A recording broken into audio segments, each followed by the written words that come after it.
Hello दोस्तों, कैसे हो आप सभी। उम्मीद करता हूँ आप सब अच्छे होंगे।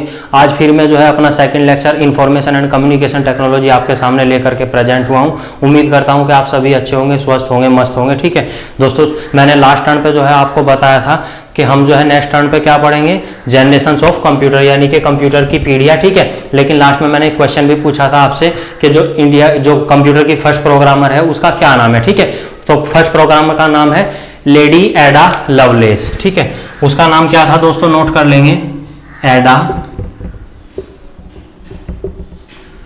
लवलेस। ठीक है दोस्तों, उस लेडी का क्या नाम था, एडा लवलेस, जिन्होंने क्या काम किया था, कंप्यूटर के अंदर पहला प्रोग्राम इंसर्ट किया था। उनका नाम एडा लवलेस। ठीक है, अब इसके बाद हम शुरू करते हैं अपना कंप्यूटर, जनरेशंस ऑफ कंप्यूटर, यानी कि कंप्यूटर की पीढ़ियां। ठीक है, सबसे पहले फर्स्ट जनरेशन कंप्यूटर। ठीक है, फर्स्ट जनरेशन कंप्यूटर यानी कि कंप्यूटर की प्रथम पीढ़ियां। ठीक है, यहां देखते हैं अब इसका टाइम पीरियड कितना है, 1942 टू 1955।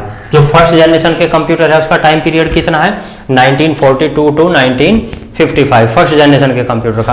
अब यहाँ जो क्वेश्चन से पूछा जाता है सबसे इंपॉर्टेंट पॉइंट कि फर्स्ट जनरेशन में जो है किस चीज़ का यूज किया गया था, तो यहाँ याद रखेंगे जो फर्स्ट जनरेशन के कंप्यूटर थे उसमें यूज किया जाता था vacuum tube.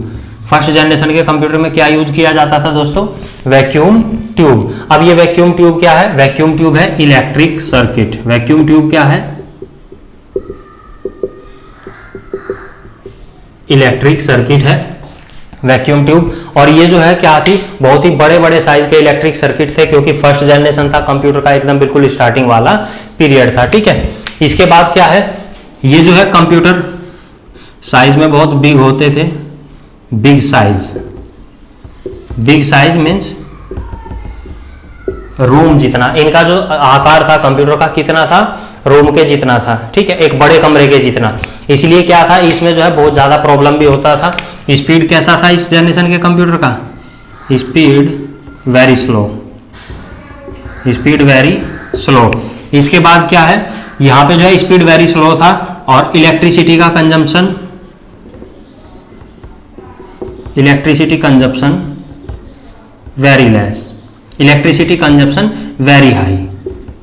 Electricity very consumption very high क्यों है दोस्तों, क्योंकि कंप्यूटर का साइज बहुत बड़ा है, कंप्यूटर का साइज बड़ा है, इसलिए क्या है, इलेक्ट्रिसिटी का कंजप्शन यहाँ बहुत ज्यादा है। ठीक है, ये आप पॉइंट ध्यान रखेंगे, बिजली की खपत इसमें ज्यादा क्यों है, क्योंकि इसका साइज बहुत बड़ा है। अब बात करेंगे heating problem. Heating problem very much, heating problem very much, यानी कि इस जनरेशन के जो कंप्यूटर थे उसमें हीटिंग का प्रॉब्लम बहुत ज़्यादा था। ठीक है, यहाँ तक आप नोट कर लेंगे, कंप्यूटर का साइज बहुत बड़ा होता था, स्पीड बहुत स्लो होती थी, इलेक्ट्रिसिटी का कंजप्शन बहुत हाई था और हीटिंग की उसमें प्रॉब्लम बहुत ज़्यादा होती थी। यानी कि एक कंप्यूटर जब खराब हो जाता था तो उसके कमरे के अंदर जो है, कंप्यूटर के अंदर जा करके मैकेनिक उसको 2 से 3 दिन तक रिपेयर करने में लग जाता था। ठीक है, तो यहाँ ध्यान रखेंगे, ये सारे पॉइंट्स आप नोट कर लेंगे। सबसे इंपॉर्टेंट क्या है कि फर्स्ट जनरेशन के कंप्यूटर में क्या यूज किया गया, वैक्यूम ट्यूब यूज किया गया है। ठीक है दोस्तों, अब बात करेंगे हम इसके एग्जाम्पल की, फर्स्ट जनरेशन का एग्जाम्पल देखेंगे।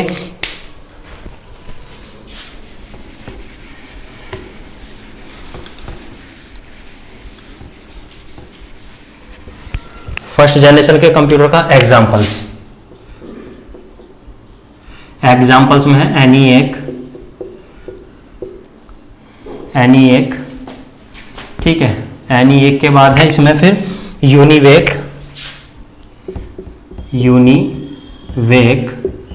ठीक है, यूनिवेक और यूनिवेक 1 और IBM 1। ठीक है, तो दोस्तों इसका एग्जांपल क्या है, एनीएक, यूनिवेक और IBM 1। अब यहाँ जो IBM का फुल फॉर्म क्या है, international business machine. International business machine. दोस्तों आईबीएम का फुल फॉर्म क्या है? International business machine. और एनईए का फुल फॉर्म क्या है? Electronic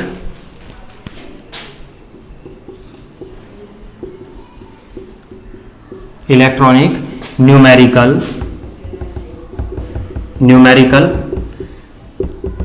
integrator and calculator. Electronic numerical integrator and calculator, यहां तक आप नोट कर लेंगे। इसका फुल फॉर्म क्या है? Electronic numerical integrator and calculator. ठीक है, इसके बाद हम देखेंगे कि इसका यूनिवेक का फुल फॉर्म, यूनिवेक का फुल फॉर्म क्या है? यूनिवेक का full form universal automatic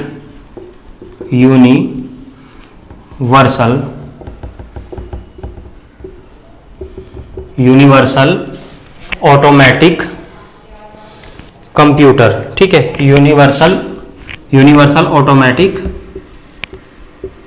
computer. तो ये फुल फॉर्म आपको याद रखना बहुत जरूरी है।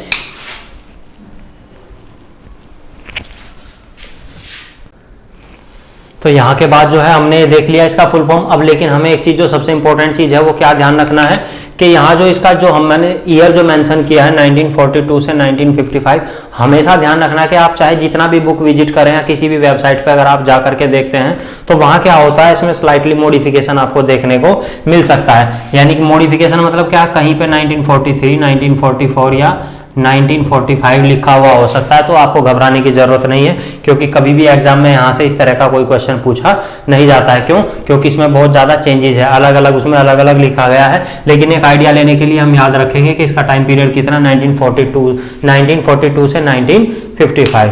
ठीक है, अब आगे बढ़ते हैं, बात करेंगे कौन सी जनरेशन की? Second generation computer. इसको मिटा देते हैं।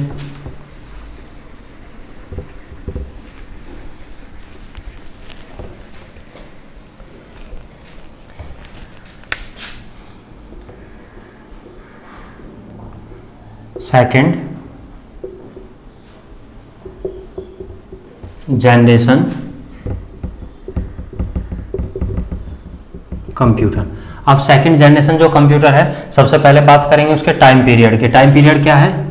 1955 टू 1964, 1955 टू 1964। अब यहां ध्यान देने की जरूरत है कि हमने फर्स्ट जनरेशन में क्या था, वैक्यूम ट्यूब का यूज किया गया था फर्स्ट जनरेशन में, और वैक्यूम ट्यूब को रिप्लेस किसने कर दिया? रिप्लेस किसने कर दिया? यहां वैक्यूम ट्यूब को रिप्लेस करेंगे यहां ट्रांजिस्टर। तो सेकंड जनरेशन में वैक्यूम ट्यूब के स्थान पर किस चीज का यूज किया गया? ट्रांजिस्टर का यूज किया गया। अब ट्रांजिस्टर क्या है? ये भी इलेक्ट्रिक सर्किट है। ट्रांजिस्टर भी क्या है? इलेक्ट्रिक सर्किट है, जिससे करंट पास किया जाता है, डेटा इंफॉर्मेशन ट्रांसपोर्ट किया जाता है। ठीक है, उसको क्या बोलते हैं? ट्रांजिस्टर। क्लियर? अब यहाँ याद देखिए कि पहले वैक्यूम ट्यूब बहुत बड़ा था साइज में, और ट्रांजिस्टर क्या है उसके कंपैरिजन में छोटा है, तो कंप्यूटर का साइज क्या हो जाएगा? स्मॉल। जो डिवाइस है वो आपस में पास पास आ जाएंगी, तो कंप्यूटर इसका स्पीड कैसा हो जाएगा? स्पीड फास्ट हो जाएगा। लेकिन फास्ट का मतलब ये नहीं है कि बहुत फास्ट। किसके कंपैरिजन में बात कर रहे हैं? फर्स्ट जनरेशन के कंपैरिजन में स्पीड क्या हो जाएगी? फास्ट हो जाएगी। ठीक है, इस साइज स्मॉल हो गया, स्पीड फास्ट हो गई, और जो हीटिंग प्रॉब्लम है, हीटिंग प्रॉब्लम लेस। ठीक है, जो हीटिंग होने की प्रॉब्लम है वो थोड़ी लेस हो गई किसके कंपैरिजन में? पहली जनरेशन के। अब यहां इसके बाद क्या है? जो इलेक्ट्रिसिटी का कंजप्शन है, इलेक्ट्रिसिटी कंजप्शन भी क्या हो जाएगा? लेस हो जाएगा फर्स्ट जनरेशन के कंपैरिजन में। तो ये सारे पॉइंट्स हम ध्यान रखेंगे सेकंड जनरेशन में। लेकिन सबसे इंपॉर्टेंट पॉइंट क्या है कि सेकंड जनरेशन में जो है ट्रांजिस्टर का यूज किया गया, और इस जनरेशन के कंप्यूटर का साइज स्मॉल, स्पीड फास्ट, और हीटिंग प्रॉब्लम इसमें कम थी। ठीक है, और इलेक्ट्रिसिटी कंजप्शन भी कम था। चलिए आगे बढ़ते हैं, अब देखेंगे सेकंड जनरेशन के एग्जाम्पल। इसको मिटा देते हैं।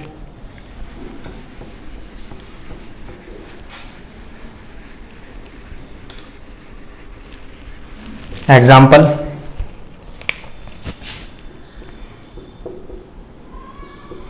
IBM फुल फॉर्म आपको पता ही है, IBM का क्या है? 1401। IBM 1401 यानी कि इंटरनेशनल बिजनेस मशीन 1401। फिर इसके बाद है IBM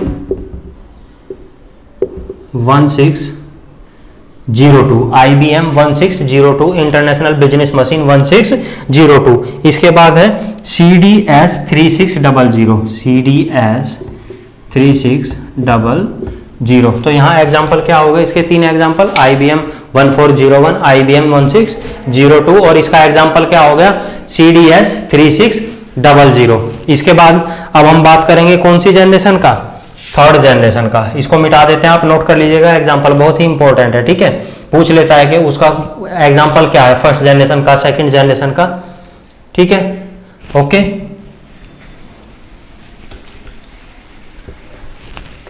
अब इसके बाद बात करेंगे थर्ड जनरेशन, थर्ड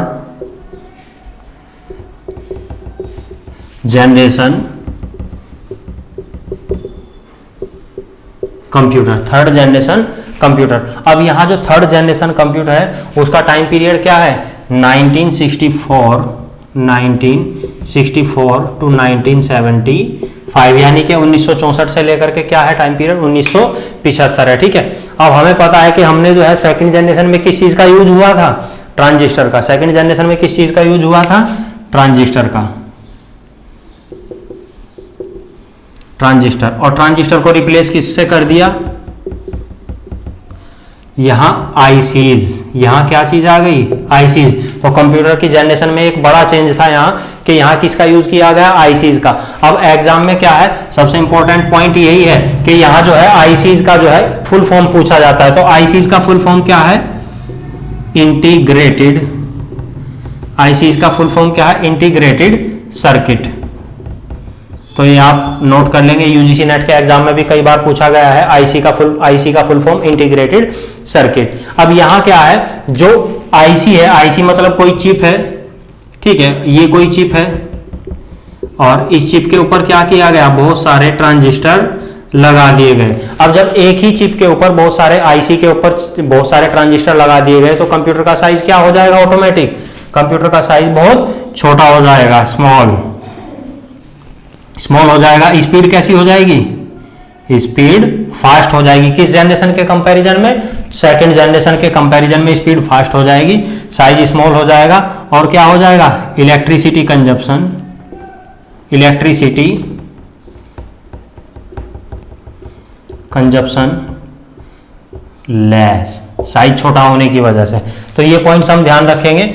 अब लेकिन यहां ये तो पॉइंट याद रखना ही है कि थर्ड जनरेशन में किस चीज का यूज किया गया था, इंटीग्रेटेड सर्किट का यूज किया गया था। लेकिन यहां एक इंपॉर्टेंट इवेंट और था कि थर्ड जनरेशन से ही कंप्यूटर के अंदर जो है डेटा स्टोरेज की स्टार्टिंग हुई, डेटा स्टोरेज स्टार्टिंग, ठीक है। अगर आपसे कभी भी क्वेश्चन में पूछा जाता है कि किस जनरेशन में जो है कंप्यूटर के अंदर डेटा स्टोर करने की शुरुआत की गई, तो आप बता देंगे कि थर्ड जनरेशन से कंप्यूटर के अंदर बहुत ही कम मात्रा में डेटा को स्टोर किया जाने की शुरुआत हो गई थी, ठीक है। और अब यहां दोस्तों इसको नोट करने के बाद देख लेंगे हम इसका एग्जाम्पल्स क्या है थर्ड जनरेशन के, इसको आप एक बार नोट कर लेंगे। थर्ड जनरेशन,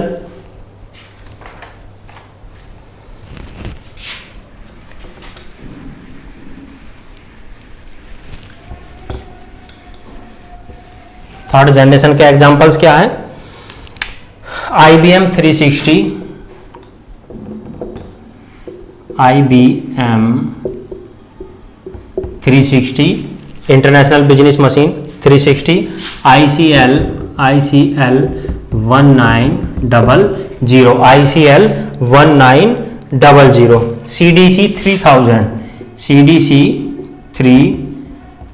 3000, ठीक है। तो ये एग्जांपल कौन सी जनरेशन के हो गए, थर्ड जनरेशन के एग्जांपल क्या क्या हो गए, IBM 360, ICL 190, CDC 3000। तो थर्ड जनरेशन तक आपको एकदम पक्का लर्न कर लेना है कि यहाँ पे जो है किस जनरेशन में किस चीज का यूज किया गया। तो यहाँ आइडिया लग रहा है आपको कि IBM क्या है, सभी जनरेशन में IBM के कंप्यूटर हमें देखने को मिल रहे हैं, यानी कि IBM की कंपनी भी जो है काफी पुरानी है जो कंप्यूटर का डेवलपमेंट करती है, ठीक है, या कंप्यूटर को तैयार करती है, ठीक है दोस्तों। इसके बाद बात करेंगे फोर्थ जनरेशन,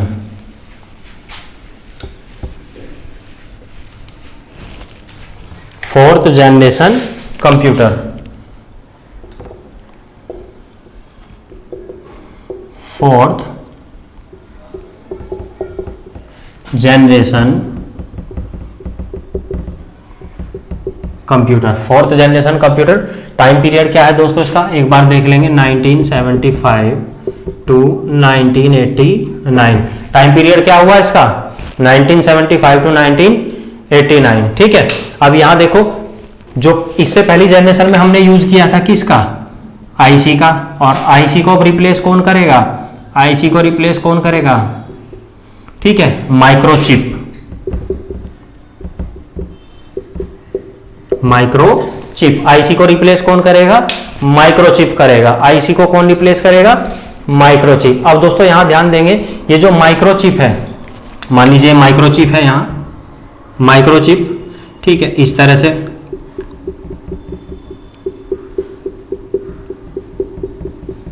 माइक्रोचिप है। अब इसी माइक्रोचिप के ऊपर क्या लगी है, आईसीज लगी हैं। इसी एमसी के ऊपर क्या लगी है, बहुत सारी आईसीज लगी है। अब बात करेंगे इस माइक्रोचिप को ही क्या कहते हैं, माइक्रो प्रोसेसर, माइक्रो प्रोसेसर, इसी को क्या बोलते हैं, माइक्रो प्रोसेसर, ठीक है। अब ये क्वेश्चन में क्या पूछा जाता है कि ये जो माइक्रो प्रोसेसर है या माइक्रोचिप है, ये किस मेटल की बनी होती है, तो आपका आंसर क्या होगा, सिलिकॉन, सिलिकॉन मेटल की बनी होती है क्या, माइक्रोचिप या माइक्रो प्रोसेसर। दोस्तों ध्यान देंगे कि जब भी आप कभी कंप्यूटर वगैरह अगर परचेज करने के लिए जाते हैं तो सबसे पहले शॉपकीपर से क्या पूछते हैं कि इसका प्रोसेसर कितना है, इसका रैम कितना है, यानी कि ये सारी चीजें वो है जिसके लिए जो स्पीड के लिए मैटर करती है, ठीक है। इसके बारे में मैं बाद में बताऊंगा कि प्रोसेसर के स्पीड को किस तरह से काउंट करते हैं, जीएच में, एमएच में, वो सारी चीजें बताऊंगा, ठीक है। लेकिन अभी आप ध्यान देंगे इसमें कि यहाँ क्या है, ये सिलिकॉन मेटल की बनी होती है। अब सबसे इंपॉर्टेंट पॉइंट क्या है इसमें कि सभी माइक्रो प्रोसेसर्स जो है पेंटियम सीरीज, पेंटियम सीरीज के बने होते हैं। सभी माइक्रो प्रोसेसर कौन सी सीरीज के बने होते हैं, पेंटियम सीरीज के। यहां ध्यान देंगे, सभी माइक्रो प्रोसेसर कौन सी सीरीज के बने हैं, पेंटियम सीरीज के, ठीक है। अब इसको लिखते कैसे हैं, जैसे इसके अलग अलग मॉडल है, P1, P2, P3 and P4, ठीक है। तो ये इसी तरह से जैसे जैसे टेक्नोलॉजी एडवांस होती जाती है उसी तरह से P1, P2, P3, P4 इसके बहुत सारे मॉडल्स हैं। फिर इसके बाद दूसरा इंपॉर्टेंट पॉइंट क्या है कि जो बिग लेवल पे प्रोडक्शन करती है माइक्रो प्रोसेसर का, उस कंपनी का नाम है इंटेल, ठीक है। कंपनी का नाम क्या है दोस्तों, इंटेल, जो बड़े लेवल पे माइक्रो प्रोसेसर का डेवलपमेंट करती है, ठीक है, या इसका प्रोडक्शन करती है। आपने कभी भी देखा होगा कि जब भी कोई आप प्रोडक्ट खरीदते हैं, लैपटॉप वगैरह या डेस्कटॉप, तो उस पर लिखा होता है इंटेल इनसाइड।